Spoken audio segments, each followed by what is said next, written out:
은혜가 만든 돌봄의 공동체라는 제목으로 함께 말씀을 나누도록 하겠습니다. 1952년 시카고 출신이었던 침례교 목사죠. 에버렛 스완슨이라는 분이 한국 전쟁에 참여한 미군들을 위문하기 위해서 한국을 방문했습니다. 그들을 위문하고 하루는 시간을 내서 서울 거리를 걷고 있었습니다. 그런데 길을 걷는데 길가에 얼어 죽어 있는 고아들을 발견하게 되었습니다. 그는 그 모습을 보면서 충격과 슬픔을 느꼈습니다. 이 비참한 상황 속에서 자신을 향해 이런 질문을 던졌어요. 내가 과연 이 땅에 있는 고아들을 위해서 무엇을 할 수 있을까? 사실 이 질문을 가졌지만 해답은 얻지 못하고 자기 고국으로 다시 돌아가게 되었습니다. 그는 늘 노방전도를 했기 때문에 노방전도를 하면서 한국에서 있었던 그 끔찍한 경험들을 사람들과 나누기 시작했습니다. 그러자 한국을 위해서 후원하겠다고 하는 사람들이 일어나기 시작한 것입니다. 그렇게 자연스럽게 후원금이 모였어요. 이것이 마중물이 되어서 그가 살던 시카고 집에 있는 지하에다가 에버렛 스완슨이라는 복음 전도 협회를 세우게 됩니다. 그리고 거기서부터 고아들을 위한 결연 후원 프로젝트가 시작이 되었습니다. 그것이 점점 더 발전하게 되었고요. 9년이 지나서 1963년도에 한 단체가 설립되는데 여러분들이 잘 알고 있는 컴패션이라는 단체가 이때 설립이 되게 됩니다. 현재는 이 컴패션을 통해서 전 세계 20개국 나라에 무려 2,300만 명의 고아들을 돌보는 사역을 하고 있습니다. 컴패션은요, 단지 먹을 것만 주고 또 옷을 나눠주는 그런 일들만 하는 것이 아니라 컴패션의 진짜 사역은 어렸을 때부터 성경을 가르치는 것을 핵심 사역으로 가지고 그들을 일반적인 교육도 하지만 어렸을 때부터 성경을 가르치면서 복음을 전하는 일에 전력을 다하는 단체입니다. 전쟁 고아를 돌보겠다는 한 목회자의 마음이 수많은 어린이를 살려내고 복음을 전하는 그런 놀라운 결과로 나타났습니다. 이러한 일들은 특별한 일이 아닙니다. 우리가 살아가고 있는 삶의 현장에 무수히 나타나는 일들입니다. 지금도 믿음을 가진 사람들은요, 다양한 방식으로 자신의 은사를 따라 다른 사람들을 돌보는 일을 하고 있죠. 사실 한국 사회의 근간이 된 교육이라든지 의료라든지 이 복지 시스템이 이렇게까지 발전하게 된 것은 한국교회 공동체에 아주 중요한 역할을 했기 때문입니다. 지금은 우리나라가 경제적 성장을 많이 이루어서 이제는 교회가 감당하던 부분들을 이제 나라가 감당하고 있긴 하지만 여전히 지금도 교회를 통해서 돌봄 사역이 끊임없이 일어나고 있습니다.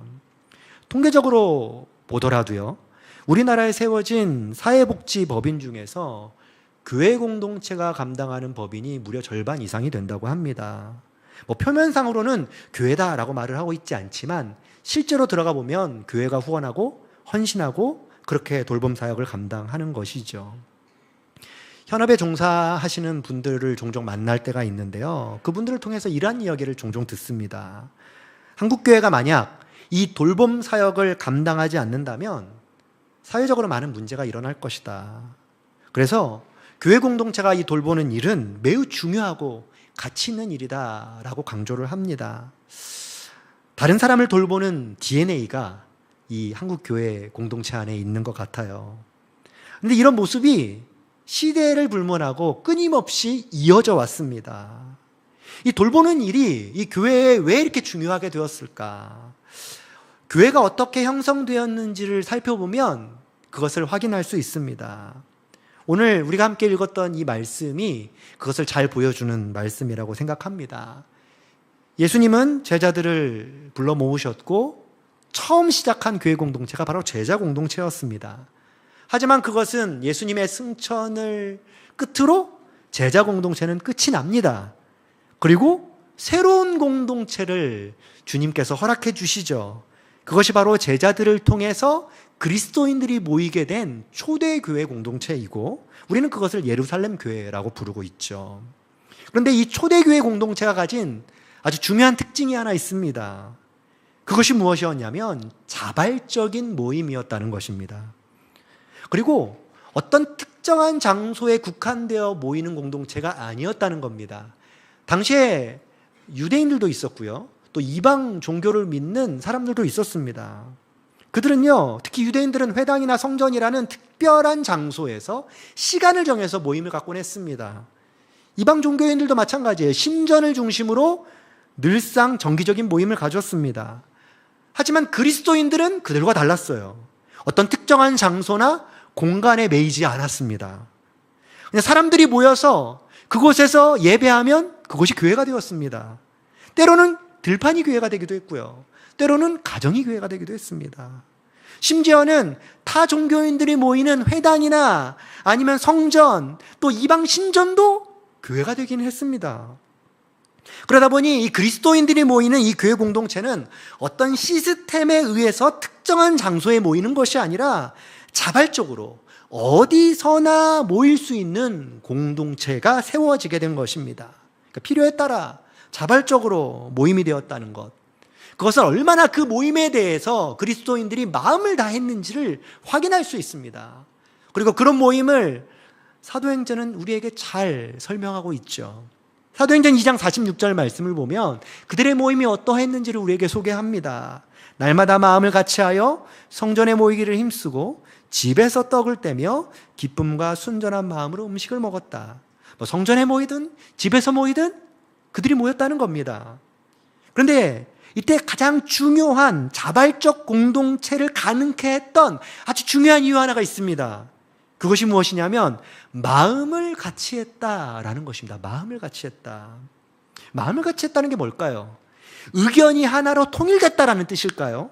마치 북한처럼 하나의 생각, 똑같이 삶을 공유하고 그렇게 똑같이 살아가는 그 통일성을 말하는 것일까요? 그런 의미가 아니죠. 여기서 말하는 마음이 같이 했다라는 건 마음이 연합되었다라는 뜻입니다. 그러니까 통일성이 아니라 방향성을 말하는 겁니다. 사람들마다 생각은 다를 수 있습니다. 그리고 어떤 것을 바라볼 때 그것을 대하는 마음도 다를 수가 있습니다.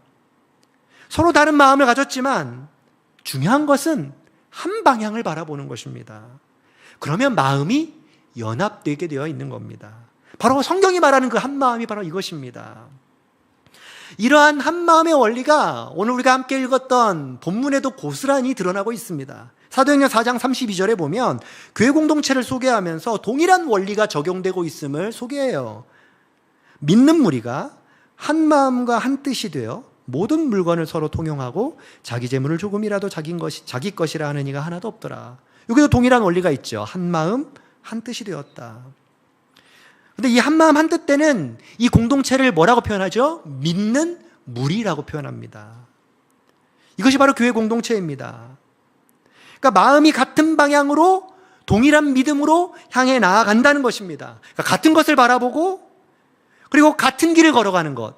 그것이 교회 공동체의 가장 중요한 원리이죠. 그래서 교회는 방향성이 같아야 합니다. 우리가 바라보는 방향성이 무엇일까요? 선교하는 교회, 자녀를 양육하는 교회, 세상에 나가 복음을 전하는 교회, 그것도 방향성이 될 수 있죠. 하지만 성경이 말하는 방향성은 어떤 행위를 말하는 것이 아닙니다. 예수 그리스도 자체를 보는 것. 그것이 바로 성경이 말하는 방향성이에요.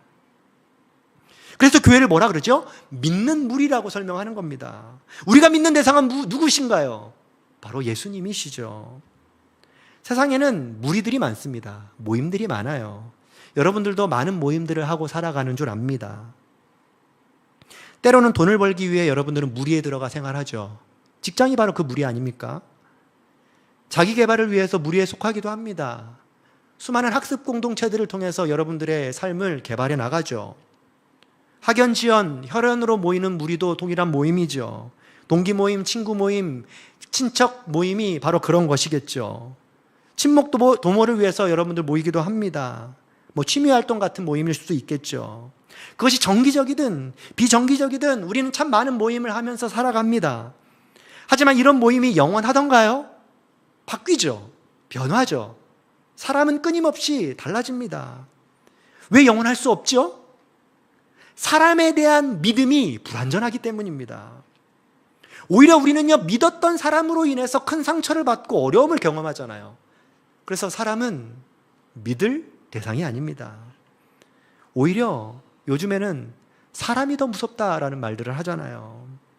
사람을 믿는다는 것은 엄청난 리스크가 있는 것입니다. 하지만 그리스도인이 교회 공동체가 믿는 대상은 사람이 아니고 예수님이십니다.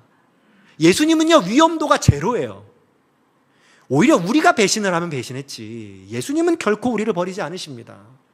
우리를 향한 주님의 사랑과 헌신은 영원하죠. 결코 변하거나 변질되지 않습니다.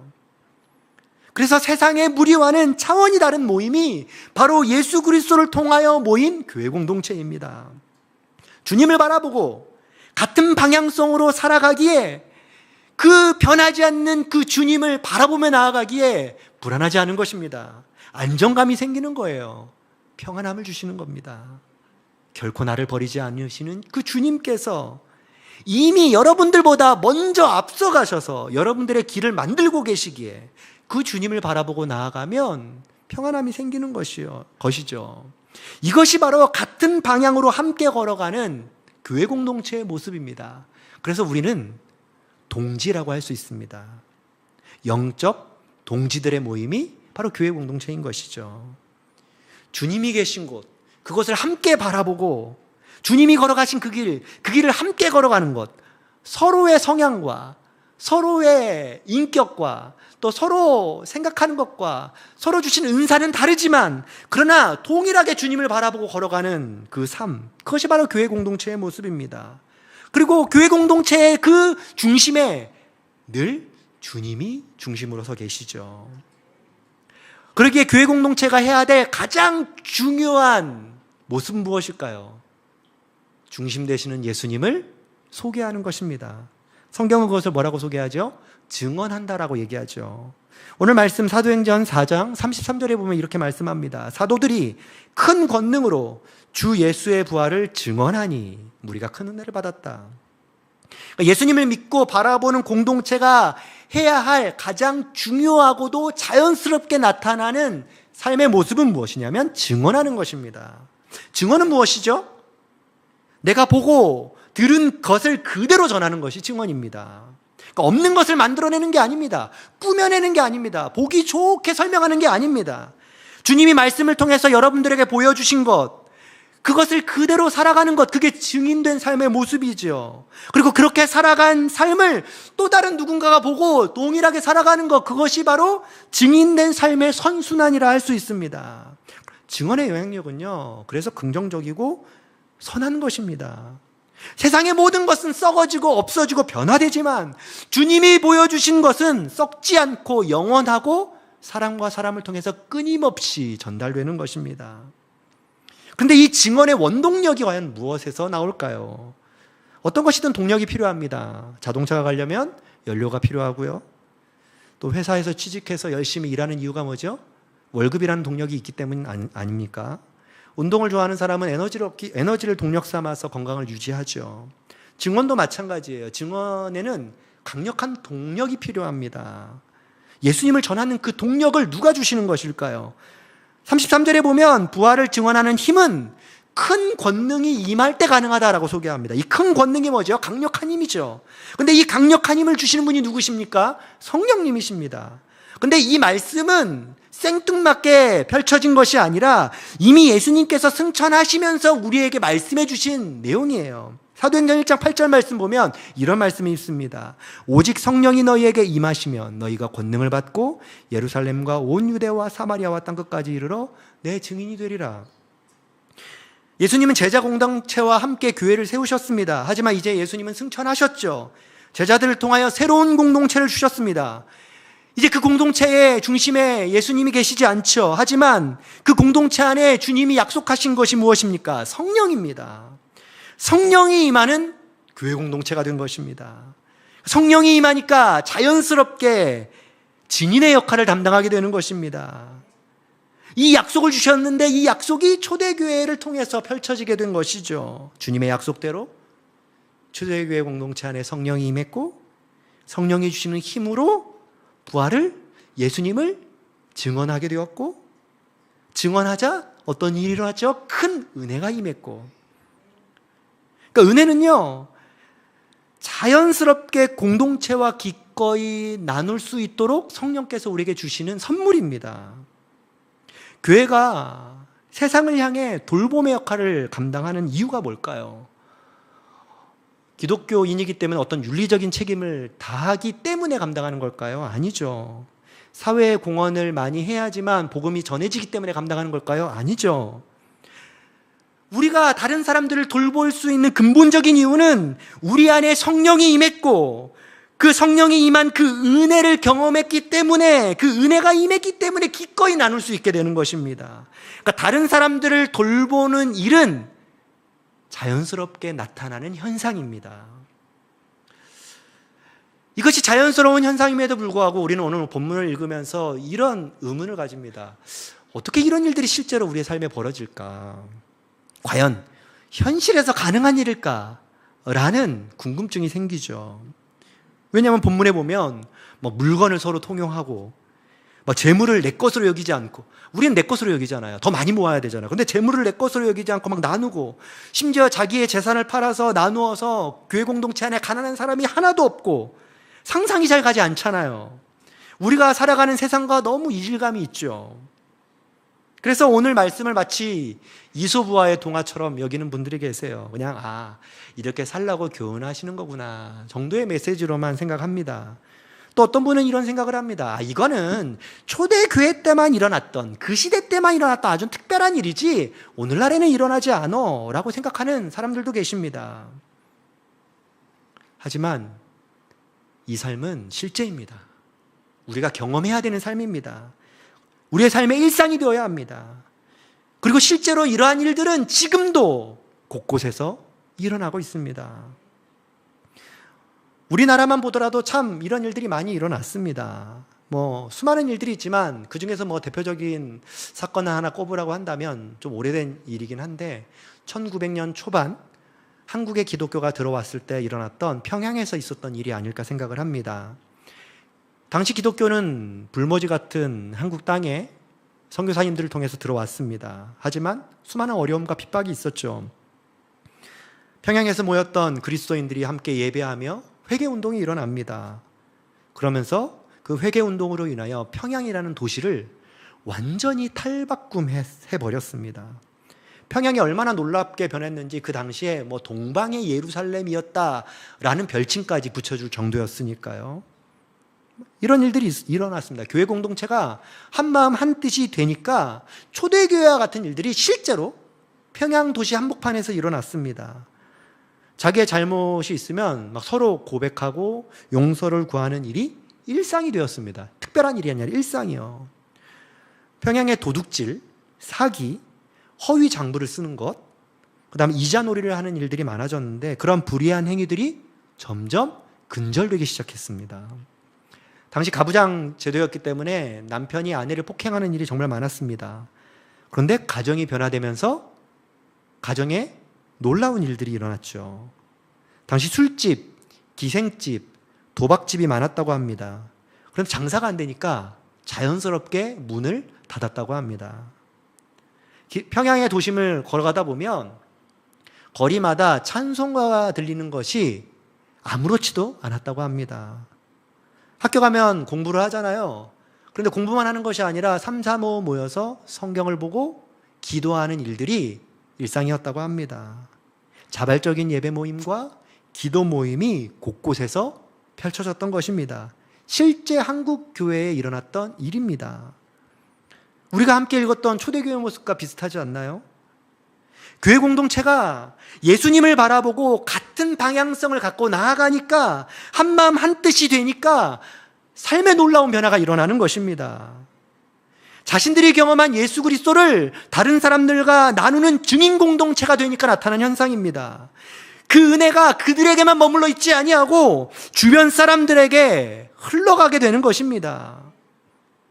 은혜가 임하니까 모든 것을 기꺼이 나눌 수 있는 동역자 공동체가 된 것이죠. 내 것이라고 주장하지 않고 함께 나눌 수 있는 겸손한 공동체가 된 것입니다. 모든 것이 주님으로부터 시작되었다고 고백하며 모든 것을 주님께 공을 돌리는 공동체가 된 것이죠. 우리가 기대하고 소망하는 교회 모습이 바로 이것입니다.